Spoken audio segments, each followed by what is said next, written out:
नमस्कार, मैं हूं आपके साथ शिखा चौहान। ये अक्सर देखा गया है कि विपक्ष जब भी चुनाव आयोग पर हमला करता है या कोई इल्जाम लगाता है तो उसका जवाब चुनाव आयोग की जगह भारतीय जनता पार्टी देती है और उसके बचाव में उतर जाती है। ऐसा मानो कि विपक्ष चुनाव आयोग पर आरोप नहीं लगा रहा, बल्कि विपक्ष का आरोप जैसे कि बीजेपी पर विपक्ष जो है आरोप लगा रहा हो। आपको बता दें कि इन दिनों राहुल गांधी अपने अमेरिकी दौरे पर हैं, जहां उनका जोरदार स्वागत हुआ।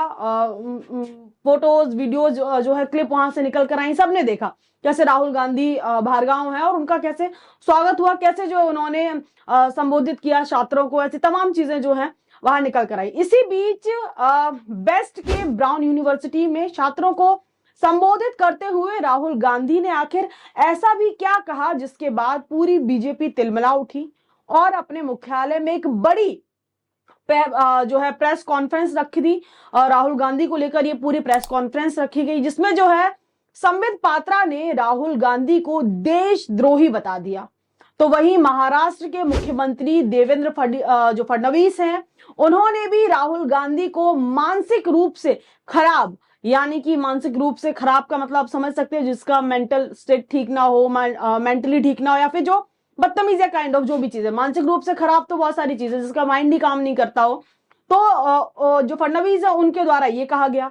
वहीं केंद्रीय मंत्री गिरिराज सिंह ने तो इस्तीफे तक की मांग कर दी, कहा कि इस्तीफा दे देना चाहिए। तो अब सवाल ये उठता है कि आखिर राहुल गांधी ने ऐसा भी क्या कह दिया या फिर ऐसा भी क्या कर दिया कि जो बीजेपी के अंदर इतनी बड़ी हलचल पैदा हो गई कि बात इस्तीफे तक आ गई। आगे आपको सब बताएंगे, खबर के हर पहलू पर जाएंगे, लेकिन राहुल गांधी के उस बयान को बताने से पहले आप जरा संबित पात्रा द्वारा प्रेस कॉन्फ्रेंस में जो बातें बोली गई, पहले आप जरा उसको सुनिए स्क्रीन पर चल रही वीडियो में। कि आज वो विदेश की भूमि में जाकर भारत और भारत के महान लोकतंत्र को अपमानित कर रहे हैं, उसे बदनाम कर रहे हैं।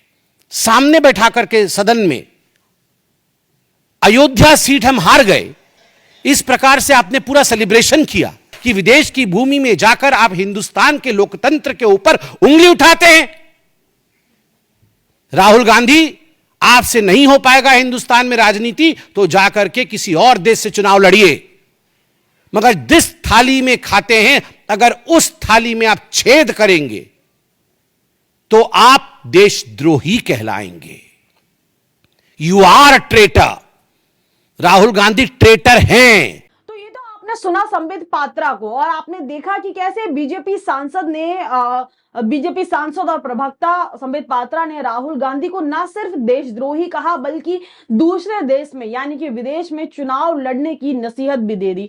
अब आते हैं सीधे मुद्दे पर कि आखिर राहुल गांधी ने ऐसा क्या कहा जिससे इतना बड़ा बवाल मच गया। तो ब्राउन यूनिवर्सिटी में संबोधन के दौरान राहुल गांधी ने महाराष्ट्र चुनाव में हुए धांधली पर सवाल उठाए। राहुल गांधी ने कहा कि हमारे लिए ये बिल्कुल भी स्पष्ट है कि सिस्टम में कुछ गड़बड़ी है। हमारे लिए पूरी तरीके से स्पष्ट है कि जो सिस्टम है उसमें कहीं ना कहीं कुछ ना कुछ गड़बड़ी है। महाराष्ट्र विधानसभा के चुनाव में वोटरों की संख्या ज्यादा, जितनी वोटरों की संख्या है उससे ज्यादा जो है लोगों ने मतदान किया, उससे ज्यादा जितनी संख्या है लोगों की वोटर्स की उससे ज्यादा जो है मतदान किया गया है। और जब हमने वीडियोग्राफी के लिए कहा तो उन्होंने न केवल मना कर दिया, बल्कि उन्होंने पूरा का पूरा कानून ही बदल कर रख दिया ताकि हम अब आगे कभी भी जो है वीडियोग्राफी के लिए ना कह सके। आपको बता दें कि राहुल गांधी के इसी बयान से पूरी बीजेपी परेशान हो गई,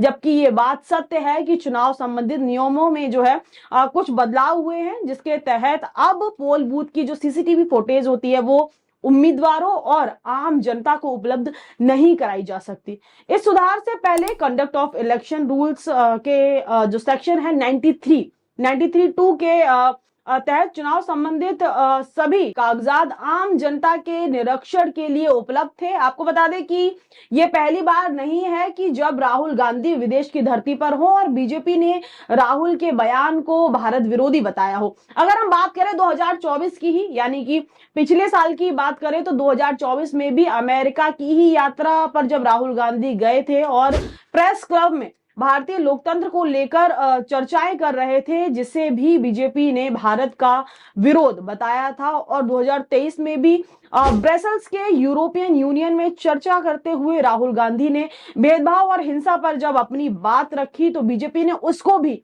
भारत विरोधी बताया। और देखिए उसी प्रकार 2022 में भी लंदन में हुए आइडिया ऑफ इंडिया की चर्चा को भी भारत विरोधी बताया गया। वहीं 2018 में भी यूके की यात्रा को भारत विरोधी बताया गया। वहीं राहुल गांधी के मलेशिया में पीएम का विरोध करने पर भी उसे भारत का विरोध बताया गया। देखिए मलेशिया जब राहुल गांधी गए तो उन्होंने पीएम, देखिए हर किसी की विचारधारा हर किसी से मेल नहीं खाती। किसी को पीएम मोदी बहुत पसंद है तो किसी को नहीं पसंद है, किसी को राहुल गांधी पसंद है तो किसी को राहुल गांधी बिल्कुल भी नहीं पसंद है। तो अपने अपनी विचारधारा है, अपने लोग हर किसी के समर्थक होते। तो राहुल गांधी ने जब पीएम मोदी का विरोध किया, उनकी कुछ चीजों का विरोध किया, तो उसे भी भारत का विरोध बताया गया। देखिए सिंगापुर, बहरीन और राहुल गांधी की जितनी भी विदेशी यात्राओं की अगर हम बात करें तो ऑलमोस्ट सबको भारत विरोधी और देश विरोधी का करार दिया गया है अब तक। और अब बीजेपी ने 2 कदम आगे निकलकर राहुल गांधी को देशद्रोही ही बता दिया। देखिए अब जिस राहुल के परिवार और पार्टी ने अंग्रेजों से लड़ने में अहम भूमिका निभाई हो और आजादी के बाद भी पिता और दादी के बलिदान से देखिए जग जाहिर है, उनका बलिदान पूरी दुनिया जानती है, पूरे देश भर जानता है। पर संबित पात्रा ने देशद्रोही कहते हुए जरा भी संबित पात्रा ने संकोच नहीं किया। प्रेस कॉन्फ्रेंस में भी आपने देखा। देखिए अगर हमारी विचारधारा, हम किसी से मेल नहीं खाते हैं चीजों को, तो पर देशद्रोही का करार देना, ऐसे ही किसी को भी देशद्रोही का करार दे देना, ये बिल्कुल भी ठीक नहीं है। आप इतने बड़े आप सांसद हैं और किसी को आप लीडर ऑफ अपोजिशन है राहुल गांधी, उनको देशद्रोही बता दिया। आपको बता दें कि ये पहली बार नहीं है कि जब कांग्रेस चुनाव आयोग पर सवाल कर रही हो। इससे पहले भी चुनाव आयोग के खिलाफ कांग्रेस हाल ही में सुप्रीम कोर्ट गई थी। मैंने आपको बताया भी थी लास्ट टाइम जब ये मुद्दा हुआ था, तब पूरी खबर मैंने आपको विस्तार से बताई थी। एक बार फिर बता देती हूँ कि जब बीजेपी ने जो है नए चुनाव आयुक्त की नियुक्ति से सीजीआई को बाहर कर दिया था। जैसे नए चुनाव आयोग की जब नियुक्ति होनी थी, जो चुनाव आयुक्त जब संजीव कुमार रिटायर होने वाले थे, ज्ञानेश कुमार की जब नियुक्ति की गई थी, तभी उसी दौरान क्या हुआ कि 2023 के सुप्रीम कोर्ट के आदेशानुसार किसी भी महत्वपूर्ण आयोग की नियुक्ति, जो आयुक्त हैं उनकी नियुक्ति में एक समिति बनाई, जिसमें प्रधानमंत्री, नेता विपक्ष यानी कि लीडर ऑफ अपोजिशन और चीफ जस्टिस ऑफ इंडिया शामिल थे।